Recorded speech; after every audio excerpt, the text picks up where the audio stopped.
Okay, hello, welcome back to another game of chess. Today we're facing the move e4. We are going to play knight to f6, Alekhine's defense here, hopefully tempting the pawn forward, or we see knight c3. Interesting, we can play d5 here, the critical move, offering up two avenues. Our opponent chooses the first, pushing the pawn and prompting our knight to go back. The other option would have been to take and go into a Scandinavian variation.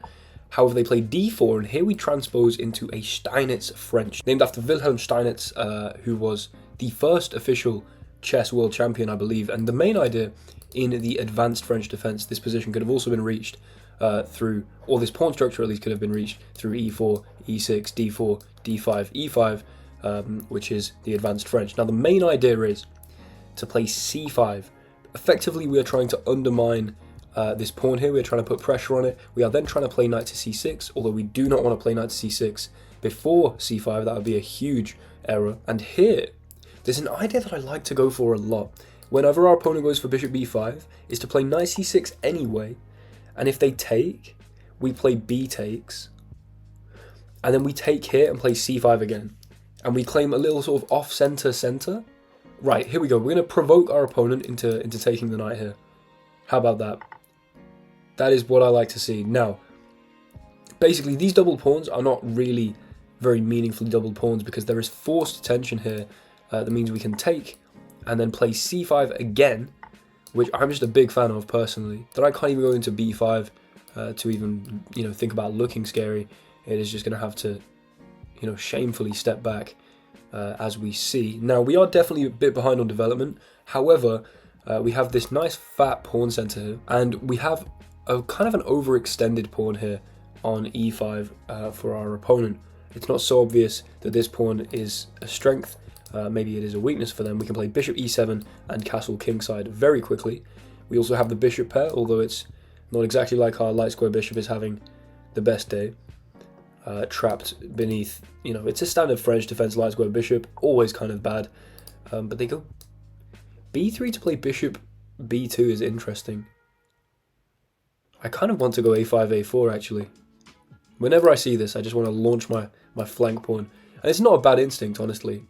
But at some point, if you do this, I can probably play e5 to disconnect the bishop's defense of the pawn. Or, and what I think I'm going to do, is play f6. The idea is that we don't mind if our opponent trades off this pawn. Yes, it could be arguably weak, but also we can use it to force open our f-file as another avenue of attack here. And now, I mean, I'm tempted to play knight takes just because it feels more sort of standard to have the knight on f6. But why not bishop takes? And just attack this rook. The rook's going to have to move. That is not pleasant. And I mean, we can start to march forward with our whole fat pawn center is my general idea. We're going to go bishop b7 to support the d5 pawn. Also, fianchettoing this bishop on that beautiful long diagonal seems like a very reasonable idea. And here we go. Here come the pawns. Up the center. A dominant control of the center. With moves like e4 inbound and potentially d4, and this bishop can be active at any time by just pushing these pawns. Our opponent really has no central commitment, and we could probably play this move. I kind of like the idea of playing this move. I also like playing this, because if we go here, maybe they take, then they move the knight. And we're probably doing well there. But we kind of build up our pawns against the flow of our remaining bishop. I'm really tempted to try and shut down this bishop. You know what? I do think this looks pleasant though. e4. Marching forward with the pawns. Now if bishop takes here, we are of course going to have to take, otherwise there is going to be a problem. Actually, whoa, we take with queen. Oh, this is better than I even thought. I've played this move and I think I've stumbled across a very sharp idea. If bishop takes, we would have played queen takes. Then if the knight had moved, there's a problem here on f2 with our beautiful open f-file. So that is lovely. And now, we lure the rook here to b2 and then play queen f6 anyway. Attacking this. The rook bolsters this battery here towards the f2 square. And even though, we're hardly checkmating them, they've got absolutely plenty of pieces here defending. Winning this will definitely be big. It will definitely be big. Because not only could we take this, we might then play e3, attack the knight, and then play d4, and we just open this bishop. Guys, this looks absolutely beautiful. I'm thinking rook b1, queen f2, king h1, e3. I guess then there's knight f3. But we could play d4. And if this... Whoa! Whoa! So we can just take the rook right now, by the way. That, like, okay, so they did not like the idea of me taking on here. I don't blame them. This looks kind of complicated, actually. Yeah, if we take this knight and they take our knight, we go check, king here, check, knight here, mate. So if we take the knight, they can't exactly capture our knight. What they could do is take the pawn, for instance, but then we could take the rook. I could also just take the rook straight away, which might be a better idea. It might be the more objectively sound idea. But I kind of feel like I might be able to get away with just taking this and then taking the rook. I take the knight, you play knight takes, I take the rook. But then this queen takes here. But then this bishop takes here. And if rook takes here, we go here, back and mate, or some kind of crazy sequence. I mean, we're completely winning. We are definitely completely winning. Do we take the knight or do we take the rook is the big question. Now that kind of seems like a question with an obvious answer, but this rook is absolutely horrible right now. I'm going to take the knight. I've got like, my gut is telling me take the knight. Because this is not possible. You have to probably play this move. Let's be real. And the rook's going to hang anyway. And if you now play rook b1, then I'm taking on here. Whoa, whoa, whoa. I'm sorry, my friend, but that is not possible. You cannot be taking that knight. That is not possible. And we checkmate our opponent. A little mate in 3 here. Not so complicated. They probably resign, honestly. There we go. Get the resignation. Do they want a rematch? Would they like a rematch? They can have one if they want. They do want a rematch. Okay, we get a rematch. Double episode. Let's play e4. We will analyze both at the end, of course, but I do think we kind of, you know, got away a little bit too easy in that game. There we see a Philidor. There's no way we see bishop g4. Please just give me the entire opera game. Oh my, takes, bishop c4, knight f6. I had this in a recent video. Well, they... Queen b3. This is the opera game. This is Paul Morphy versus the Duke of Brunswick and Count Izzard at Bellini's Opera in 1858. Don't at me, man. Queen b3. Best move. What are you going to do? Because this is a problem. This is a problem. You're currently getting mated, by the way, if you don't do anything about it. Bishop f7. Drive the king up.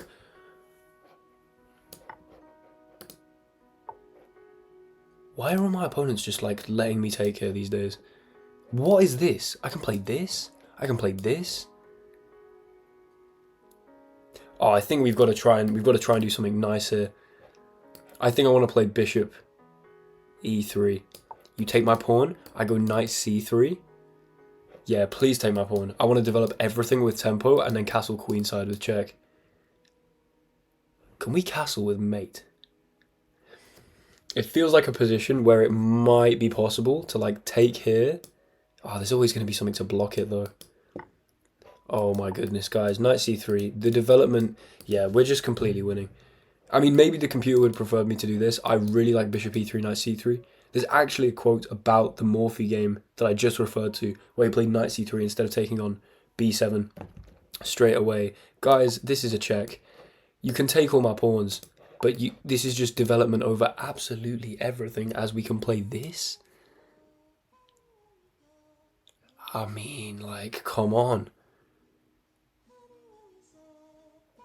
I think it's just got to be this check, right? You have to block this check. Then what?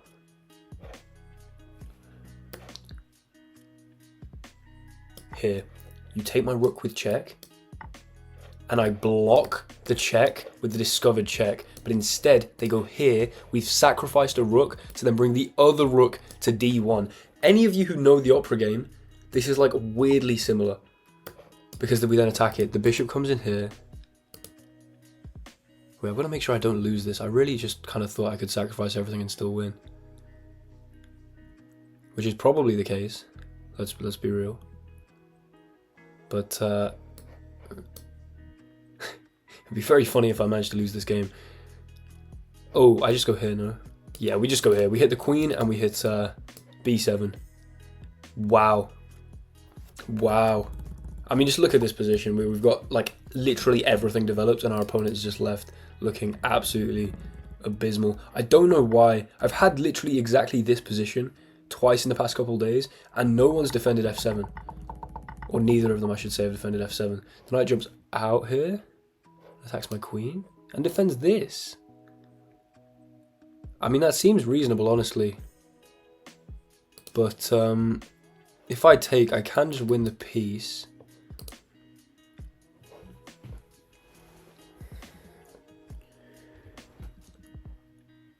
That's a good move though. Although we can just take. Yeah, this is the problem. We can just take that. There's no need to like just settle for a piece when we have almost certainly much better. Right, where is my checkmate of the century? Do I take with queen? This just look. I mean, look at the setup. Look at the setup with the rook on the d file as well. There has to be like the most gorgeous checkmate here. I just need to find it here. No, okay, we'll take with queen. Look at the pieces. Then we can go... We could go check, I guess.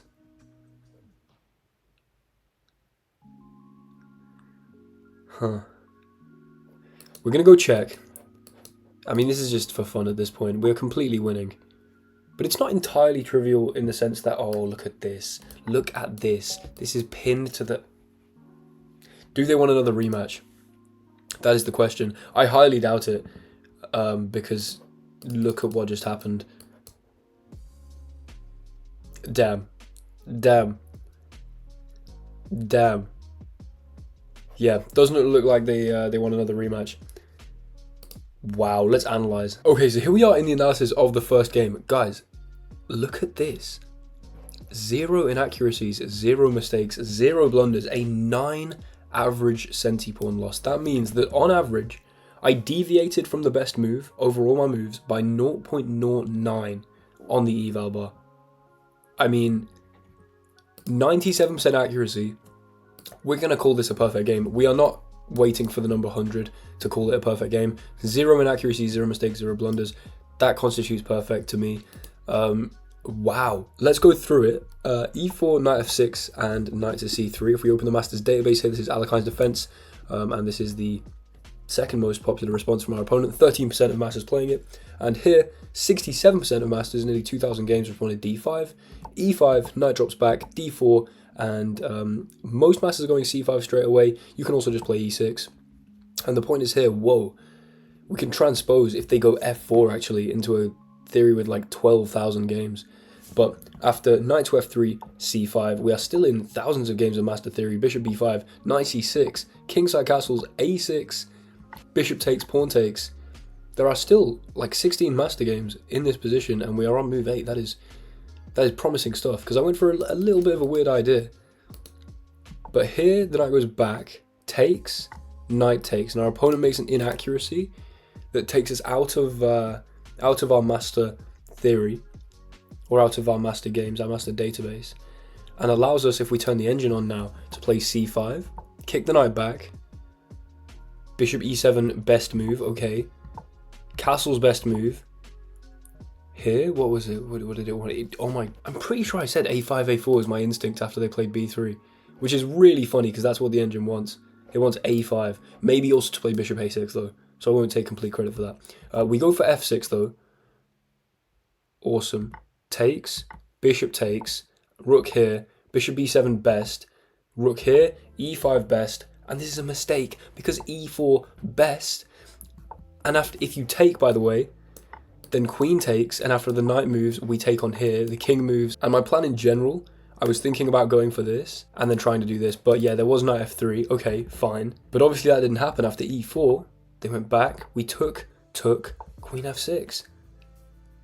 And the best continuation was to drop the rook back, allow us to take, and then I really think I'd have gone for e3, honestly.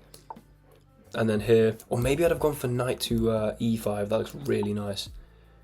And I can like bounce into here. Oh, that could be so nice. That could be so nice. I mean, my position is just absolutely golden. And our opponent's king's kind of weak, and we're up a pawn. But instead, they go knight here, and just takes. Takes was the best move. Don't take the rook. Don't even think about taking the rook, because then this knight d6, and I mean, we're still completely winning. But takes here is the best move, because the rook is still hanging, and there is still a huge problem here. But our opponent took the knight, and we went queen f2, and then obviously our opponent resigned, because after king here, takes knight here, and I mean, we have 1 or 2 checkmates along the back rank there. A perfect game with nothing to critique. So let's analyze the second one. So this second game is a bit insane because, well, first of all, 92% accuracy, a couple of inaccuracies, but it was going from 3.4 to 2.3, not absolutely terrible. And also this game, I was not trying to make the absolute best move. I was trying to develop everything as fast as possible just to have that really nice position. I probably would have taken on b7 earlier if I was trying to play as accurately as possible. The reason this is awesome is because e4, e5, knight f3, d6, d4 is the Philidor defense. But after bishop g4, this is, I mean, it's theoretical. This has happened, but white's just better here in the Masters database. And there is the most famous game of chess that continued takes, queen takes, pawn takes, bishop c4, knight f6, queen b3. And in the opera game that I referred to, it was queen e7, knight c3, c6, bishop g5, bishop here, brilliant move, sacrifice, queenside castles, rook here, then what was it? I think it was then rook takes, rook d1, queen here, and then it was something ridiculous, yeah, like this, queen b8 check, knight takes, and checkmate. That is the opera game. Absolutely beautiful stuff. If you haven't seen that game somehow, look it up. I have a video on it, but it's really old. I would not recommend watching that. Go watch someone that's made a better video on it. There will be many videos on this beautiful game. But we tracked this exact game up until this point. Now, here are our opponent's blunders, allowing us to take on f7. The engine says I should go bishop e3 straight away, which is really fun, because I guess if bishop e3 and then the queen goes back here to defend on f7, we probably just take on b7, right? Yeah. I mean, we can still take here, because we can just take on b7 in the end. So, bishop e3 would have been supposedly more accurate straight away. I think bishop f7 is extremely forcing and still extremely winning. So after the king moves, again, yeah, I said, let's not take on here. Let's play bishop e3, queen here, knight c3, queen here, queenside castles with check. And at this point, if you have everything developed before your opponent's got, like, anything developed, you're in a great position. If their king is super weak in the center, you're in a great position. They move the king, we could have gone queen e6. Bishop e6 basically as good though. Bishop e6, knight here. Sack the rook, best move. I mean, come on. It's like when I said this has similarities to the opera game, what I was referring to was this point in the opera game where the knights are defending each other and you sack the rook because of a pin from this light square bishop to bring the other rook in and attack. This idea was fresh on my mind, and it's exactly what I played here, and it was the best move. I just love chess.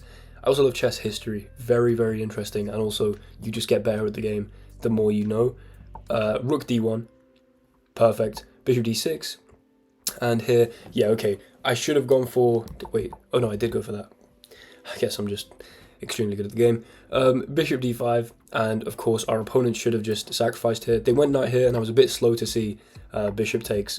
I just started calculating takes, and I'd have still been completely winning after takes and takes like this. However, there's no need to make it even close. I can just absolutely take this knight, and let's say bishop took, I could have taken the queen, and so after the queen moves, we can take here, king here, check with bishop c6, best move. The king moves, and we have queen takes c7, which ends the game because our opponent resigns.